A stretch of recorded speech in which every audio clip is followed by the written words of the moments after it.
Welcome to our 5-day devotional on the glory of God. Let me tell you where we're going in these 5 days, and then we'll do the first one. We want to talk about why God created us. Secondly, we want to talk tomorrow about our failure to live up to why He created us. Third, we want to talk about Christ coming into the world to reveal the glory of God, to save us from our failure to glorify God.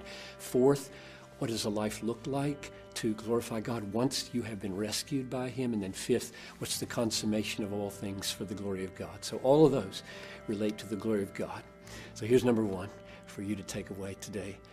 God created us for His glory. This is Isaiah 43, verse 7. Bring my sons from afar, my daughters from the ends of the earth, everyone whom I created for my glory. Which doesn't mean that He created us to increase His glory, but to display and to offer His glory to us as a gift for our enjoyment.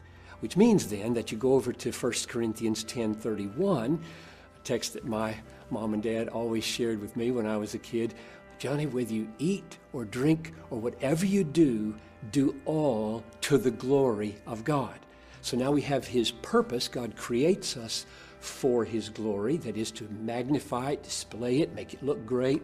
And then He tells us, live that way. Live so as to make God look great. So we have God's design in creating us for His glory, and we have our duty flowing out of that. And so the key question that we can leave ourselves with maybe for this first day is, how can I go to work today? How can I keep my house today? How can I raise my kids today for the glory of God? How can I eat pizza or drink orange juice to the glory of God?